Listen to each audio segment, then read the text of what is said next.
Les nouveaux médias sont au cœur de nombreuses mutations sociales et sociétales. Les sites web, les blogs, les réseaux sociaux font apparaître un nouveau paradigme communicationnel en offrant plus d'espace de liberté et d'expression aux citoyens. Les sciences et techniques de l'information et de la communication ont une influence prépondérante sur la transformation des sociétés. Il est donc de réfléchir sur leur impact sur l'évolution du Burkina Faso. Depuis 2013 et conformément à son plan stratégique, le groupe d'études et de recherche en sciences et techniques de l'information et de la communication GERSTIC s'y attelle à travers les journées d'études en sciences et techniques de l'information et de la communication GESTIC. Les principaux objectifs des GESTIC sont de stimuler la recherche et la production scientifique sur les sciences et techniques de l'information et de la communication, de promouvoir les œuvres produites par le GERSTIC et de valoriser l'expertise nationale en matière de sciences et techniques de l'information et de la communication. La première édition des GESTIC s'est déroulée du 8 au 9 novembre 2013 à Ouagadougou autour du thème « Nouveaux médias et démocratie au Burkina Faso, opportunités et paradoxes ». Cette édition était placée sous le haut patronage du professeur Sage Théophile Balimon, enseignant-chercheur à l'université de Ouagadougou et directeur de l'Institut panafricain d'études et de recherche sur les médias, l'information et la communication, IPERMIC. L'initiative du groupe d'études et de recherche en sciences et techniques de l'information et de la communication, GESTIC, de créer les journées d'études en sciences et techniques de l'information et de la communication, GESTIC, est un tournant dans l'histoire de la communication au Burkina Faso. Cette vision nouvelle traduit une nouvelle conscience tournée vers la prise en compte des facteurs environnementaux, des innovations technologiques et des mutations sociales. Ce thème déjà se rapporte à la vision du groupe d'études et de recherche en sciences et techniques de l'information et de la communication, qui est d'être un laboratoire d'idées innovantes en matière de développement. Donc nous voulons véritablement exploiter au mieux les sciences et techniques de l'information et de la communication pour contribuer au développement du Burkina Faso. Et lorsqu'on fait une analyse globale de la société burkinabé aujourd'hui, on se rend compte que les nouveaux médias sont une réalité dont on ne peut plus ne pas tenir compte. Donc il faut essayer de voir comment justement exploiter au mieux ces nouveaux médias-là pour accompagner le développement du Burkina Faso, d'autant plus que les jeunes sont vraiment intéressés par ces nouveaux médias. Mais en même temps qu'il y a des opportunités, il peut aussi y avoir des risques. Donc il est important que nous puissions réfléchir de façon générale, globale sur la question, afin d'identifier les avantages et de prévenir les risques. Et pour y parvenir, au sein du GERSTIC, nous allons déjà produire un document scientifique à l'issue de ces différentes communications. Et nous allons aussi élaborer un programme de formation pour outiller les jeunes sur ces nouveaux médias, afin qu'ils puissent avoir les rudiments nécessaires pour mieux s'en servir. Vous avez vu l'exemple du printemps arabe où ces nouveaux médias ont beaucoup influencé évidemment la révolution. Donc c'est important aujourd'hui. Au Burkina Faso, nous n'en sommes pas encore là parce qu'il y a encore une faiblesse de la pénétration, de la connexion Internet. Il y a encore des boulots d'étranglement qui sont liés à l'analphabétisme. Il y a aussi la question de l'accessibilité, les infrastructures, les équipements TIC ne sont pas encore bien développés. Mais on se rend quand même compte que les jeunes ont une conscience politique bien développée, d'autant plus qu'ils participent à des groupes de discussion, ils ont des opinions politiques qu'ils partagent sur le réseau social Facebook par exemple, et dont souvent les dirigeants politiques tiennent compte. Donc je pense quand même que c'est déjà des signes qui montrent que ces nouveaux médias-là sont incontournables aujourd'hui dans l'espace démocratique et public. Les GESTIC 2013 ont été ponctués d'ateliers scientifiques, de formations et de conférences. Près de 300 participants, professionnels de l'information et de la communication, hommes politiques, enseignants-chercheurs, organisations de la société civile, élèves, étudiants, etc., ont mené une réflexion inclusive sur les enjeux des nouveaux médias dans un contexte démocratique. 6 thèmes en tout ont été décryptés par des communicateurs avertis. Nouveaux médias et démocratie au Burkina Faso, opportunités et paradoxes. Médias burkinabés et problématiques des réseaux sociaux, quels défis, quelles perspectives. Émergence de nouveaux médias, quels défis pour la gouvernance au Burkina Faso. Les enjeux de l'éducation aux médias à l'ère du tout numérique. Les réseaux sociaux dans les crises au Burkina Faso, éléments amplificateurs. Et enfin, réseaux sociaux, liberté d'expression et e-réputation.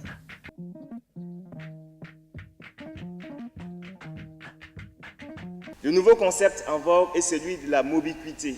C'est en fait cette possibilité pour un individu de profiter des avantages de la mobilité en étant sédentaire. Aujourd'hui, avec le foisonnement des nouveaux médias, avec le développement d'Internet, vous avez la possibilité de transporter votre bureau à domicile. Donc, vous êtes à la maison, mais vous pouvez toujours continuer à travailler sur vos dossiers du bureau. Donc, c'est la mobiquité. Vous êtes sédentaire, mais vos dossiers vous rejoignent à la maison. Dorénavant aussi, avec cette technologie-là, le contact est permanent et beaucoup de gens exploitent cette opportunité. Madame, par exemple, n'a plus forcément besoin que monsieur vienne à la maison avant de lui exposer un problème. Elle peut tranquillement lui envoyer un message par Facebook et il va réagir de façon instantanée. Du moins pour certains problèmes. Il y a des problèmes qui exigent qu'il soit à la maison pour que la décision soit prise. Mais pour certains autres problèmes aussi, rapidement, il peut réagir sur Facebook et la solution va être trouvée dans un temps record. Il s'agissait pour moi d'échanger avec les participants sur le fait de savoir si les nouveaux médias qui connaissent un foisonnement au Burkina Faso, avec le développement du Web 2.0 qui est caractérisé par l'interactivité, l'extrême simplicité et la rapidité, peuvent être véritablement considérés comme des outils de démocratisation dans notre pays. Donc, et pour aborder cette problématique, nous avons passé en revue les opportunités des nouveaux médias qui offrent de nouveaux espaces de communication aux citoyens, qui offrent également de nouvelles marges de manœuvre en termes de participation citoyenne aux citoyens. Et effectivement, ces opportunités peuvent être exploitées pour renforcer la démocratie. Et pour y parvenir, naturellement, il y a un ensemble d'enjeux dont il faut tenir compte. D'abord, l'enjeu technologique, il faut faire en sorte que ces nouveaux médias puissent être accessibles au niveau du pays. Donc, ça suppose un investissement en termes d'infrastructure, ça suppose aussi un investissement en termes de formation des ressources humaines. Nous avons aussi les enjeux, les défis d'utilisation des nouveaux médias, d'appropriation des nouveaux médias par les autorités politiques. C'est important parce qu'en tant qu'autorité, elles constituent une espèce de personnes ressources auxquelles les jeunes peuvent s'identifier.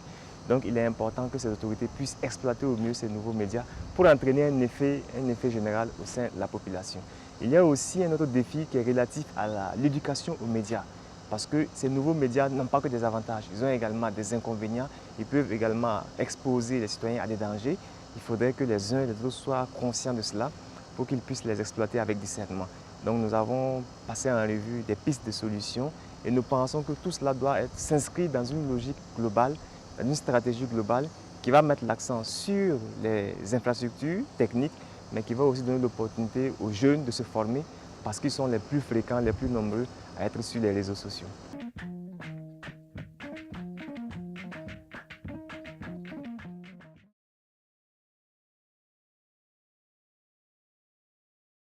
L'accès des Africains à Internet. Google est en train de prévoir des ballons qui vont circuler dans nos cieux avec des réseaux Wi-Fi pour que nous puissions les capter. Mais qu'est-ce que tous ces gars ils cherchent? C'est le marché africain. C'est le marché africain. Aujourd'hui, on dit non, le web, il n'y a pas l'argent dedans, c'est à perte. Peut-être que je suis messianique, mais moi je rétorque que c'est faux. C'est faux pourquoi? Parce que grâce aux Chinois qui nous donnent les smartphones, même si c'est des smartphones chinois, aujourd'hui, ceux qui sont au village, ils ne veulent plus les portables que Nokia 1100. Il veut un portable qui peut filmer. Il veut un portable qui peut enregistrer. Et ce même gars, demain, même sans être allé à l'école, voudra aller sur Internet, voudra aller sur Facebook. Et c'est là que nos patrons de médias doivent être prospectifs pour voir qu'autour de nous, aujourd'hui par exemple au Sénégal, on offre Facebook en Wolof. On offre Facebook en Wolof. Cet avènement des réseaux sociaux entraîne comme défi pour les médias burkinabés, à mon sens, principalement 2 à 3 grandes questions. Premièrement, c'est les questions d'éthique et de déontologie. Les images que nous prenons sur les réseaux sociaux et qui nous servent à alimenter nos articles? De quel droit nous les prenons? Respectons-nous la vie privée des gens? L'autre question d'ordre éthique, il me semble, c'est la confusion qu'il y a entre la personnalité civile, personnelle du journaliste et sa personnalité professionnelle sur les réseaux sociaux. Quand est-ce que je parle en mon nom ou quand est-ce que je parle comme journaliste? Est-ce que j'engage dans mes propos ma rédaction? Ça également, c'est une question qui se pose en termes de défis, en termes de perspectives aux médias burkinabés. L'autre enjeu consiste en la formation. La culture numérique ne s'acquiert pas aussi facilement. Il faut être formé, il faut aller apprendre, il faut aller chercher. Et il sera important et nécessaire aujourd'hui qu'on puisse renforcer les capacités des journalistes burkinabés afin de pouvoir circuler, afin de pouvoir travailler convenablement dans un monde du Web 2.0, voire du Web 3.0.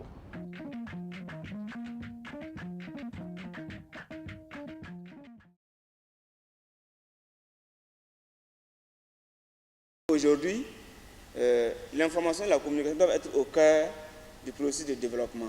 Ça veut dire que si nous devons aujourd'hui électrifier par exemple les communes rurales, ça veut dire que cela est un besoin ressenti au niveau de la population. On ne doit pas faire les choses comme on le faisait avant en mettant la charrue avant les bœufs. Les choses doivent être pensées et réfléchies et intégrées dans le contexte et les besoins prioritaires des populations pour lesquelles, bien sûr, ces activités sont mises en œuvre. Donc, il y a également les notions de droit, la primauté du droit. Donc, il faut vraiment qu'on s'inscrive dans le respect, bien sûr, des droits de l'homme et de la gouvernance, qui sont vraiment des éléments, en tout cas, fondamentaux de la bonne gouvernance. Quand on parle de bonne gouvernance, il y a la gouvernance économique, il y a la gouvernance sociale, il y a la gouvernance politique, et même il y a la gouvernance des médias. Il faut que nous ayons des médias qui soient indépendants et autonomes pour pouvoir avoir la liberté d'informer, de sensibiliser, d'éduquer et de critiquer les politiques. Et il faut aussi qu'il y ait un contrôle qui soit fait au niveau de ces outils-là pour permettre un usage optimal qui puisse impulser une dynamique de développement.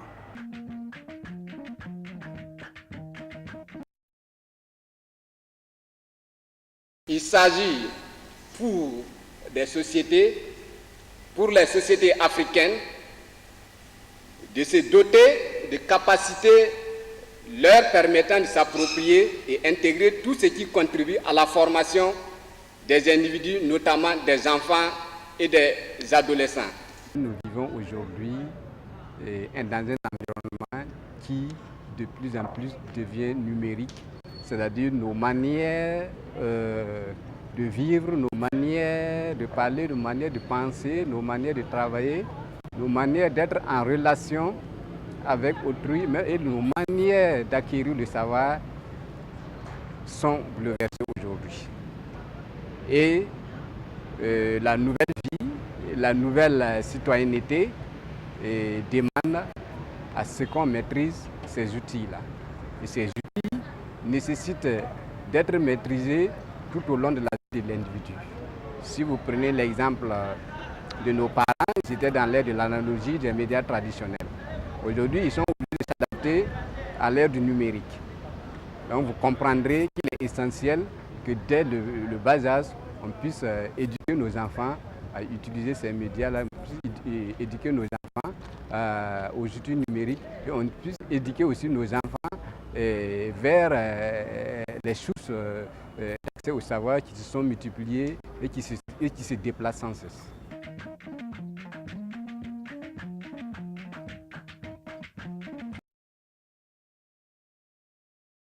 Je voudrais simplement dire qu'en dépit des initiatives qui foisonnent sur les réseaux sociaux, appelant à des mobilisations, à des rassemblements pour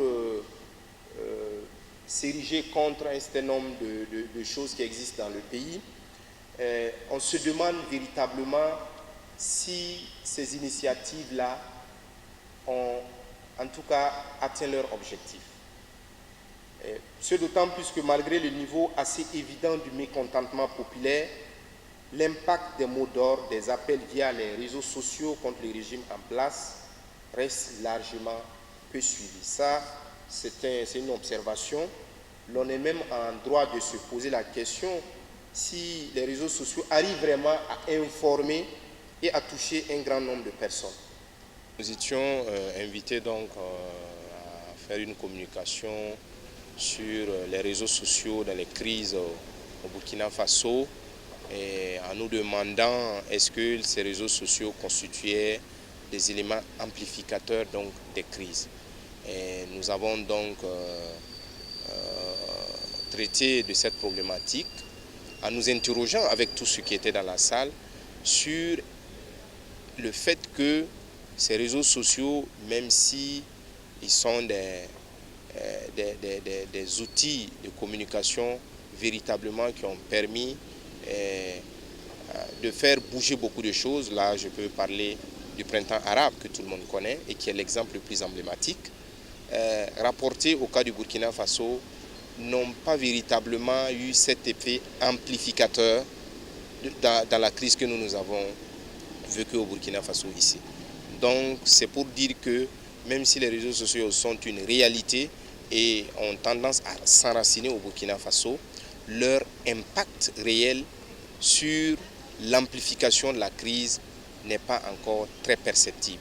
Donc elle se fait de manière timide à travers un certain nombre de groupes qui ont été créés sur notamment Facebook pour un peu appeler à dire non à la modification de l'article 37, pour dire non à la mise en place du Sénat, un peu pour lutter contre la vie chère.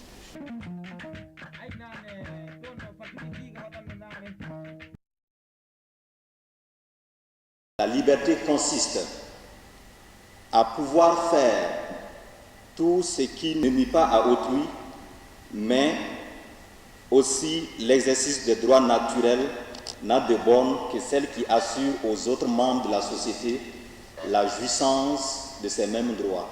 On est donc libre d'avoir des opinions et surtout de les exprimer, mais sous certaines conditions expressément prévues par la loi.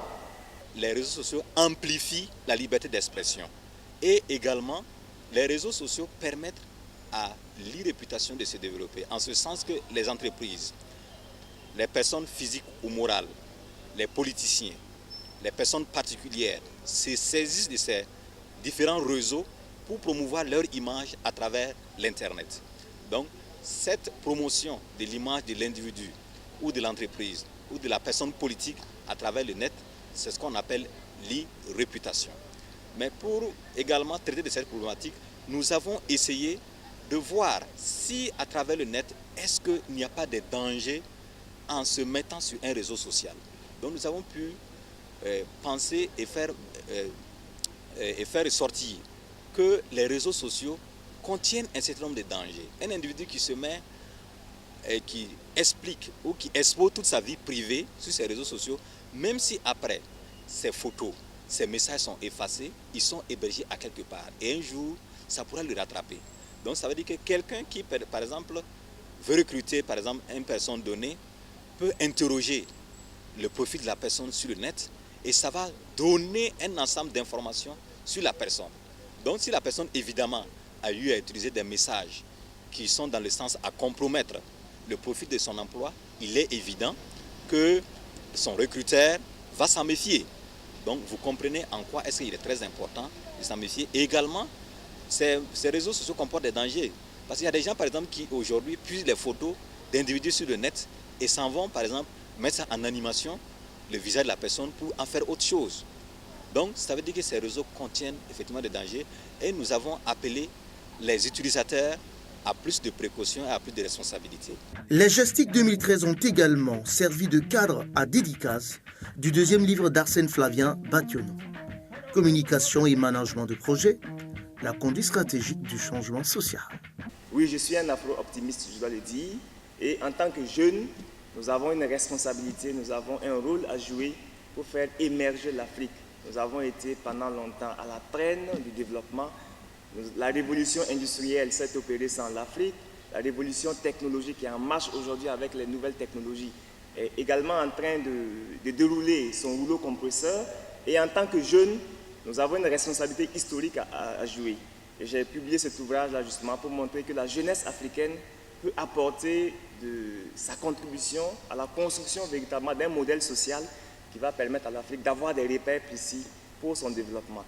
Les gestiques 2013 se sont déroulées dans la satisfaction générale. Je trouve que c'est une grosse initiative. C'est une très bonne initiative dans la mesure où aujourd'hui, vraiment il n'est pas besoin d'insister sur le rôle de l'information et de la communication dans notre société. Vous avez suivi les débats, vous avez suivi les différentes communications. Ça prouve énormément que l'information et la communication constituent aujourd'hui un enjeu certain pour la démocratie et pour le développement de façon générale. Donc partant de ce point de vue, je trouve que c'est une initiative qui est à saluer. Bon, pour l'instant, c'est à sa première édition. Je pense qu'il faut encourager de telles initiatives parce que ça va nous permettre de comprendre la société d'aujourd'hui, notre monde d'aujourd'hui. Et il n'y a rien de tel pour participer efficacement au développement. C'est avec grande satisfaction que nous avons participé à ces journées-là. Eh bien, nous en tirons une très grande satisfaction. Voilà, c'est une initiative qui est très louable. Et voilà, nous en sommes sortis remplis, pétris de connaissances. Il y a certaines choses que nous ignorons dans le domaine des sciences de l'information et de la communication que nous avons perçues aujourd'hui avec des panélistes très talentueux, avec des thèmes très pertinents. Alors nous en sortons très reconnaissants. Vraiment, c'est une initiative très louable. Ce thème nous place au cœur même de la politique. Voyez-vous, lorsqu'on parle de politique de nos jours au niveau international, eh bien, on voit le côté communication de la politique. La politique qui retrouve son sens à partir de ce domaine communication-là. Parce que cette communication-là permet aux politiciens eh bien, de mener leurs campagnes électorales et c'est au centre de cette communication-là que se retrouve même la politique. Alors la communication plutôt est très importante dans la politique, en ce sens-là, eh bien, que lorsqu'elle est maîtrisée, elle permet de faire une très bonne propagande. Je pense que cette initiative est la bienvenue, surtout pour les étudiantes comme nous. Elle va beaucoup nous aider, elle aide déjà beaucoup de gens. Elle va beaucoup nous aider dans le cadre de notre étude sur la communication. Et on remarque aussi qu'elle est très importante parce qu'aucun pays ne se fonde sans communication. Il n'y a aucune base sociale de paix sans la communication. Le contenu des différentes communications était pertinent, le tout était important. S'il y avait à refaire, il n'y aurait rien à retirer. L'initiative des gestiques est une très bonne chose en ce sens qu'elle constitue un cadre qui n'existait pas et qui permet aux chercheurs, aux communicateurs et surtout au public que j'ai remarqué très jeune de s'informer et de se former sur pas mal de questions, pas mal de problématiques qui concernent notre vie quotidienne. C'est une bonne initiative que des jeunes, surtout c'est la partie jeune qui m'intéresse beaucoup, que les jeunes puissent se mettre ensemble pour créer un groupe d'études et de réflexion, pour sortir des sentiers battus du partage de connaissances. Et c'est ce que je trouve en cela que je trouve que l'idée des gestiques est assez innovateur et va marquer pour beaucoup l'évolution de la communication au Burkina Faso. Afin que les nouveaux médias soient toujours catalyseurs de la démocratie, chaque acteur doit assumer pleinement ses responsabilités. L'appel à lancer, c'est d'abord aux autorités politiques parce que c'est quand même une mission régalienne qu'elles doivent assumer, faire en sorte que cette technologie-là soit accessible pour le plus grand nombre de populations. C'est ainsi que tout le monde pourra participer efficacement au développement du pays. Le deuxième appel, c'est par rapport aux utilisateurs eux-mêmes qui doivent véritablement s'auto-discipliner, s'auto-éduquer pour ne pas exploiter les nouveaux médias sans discernement. Il faut des mesures, il faut des règles éthiques et déontologiques, il faut respecter un ensemble de paramètres pour pouvoir se préserver, éviter la cybercriminalité et contribuer efficacement au développement et au renforcement de la démocratie dans notre pays. Rendez-vous en novembre 2014 pour la deuxième édition de Gestic autour du thème Communication politique et participation électorale au Burkina Faso, modalités, enjeux et questionnements.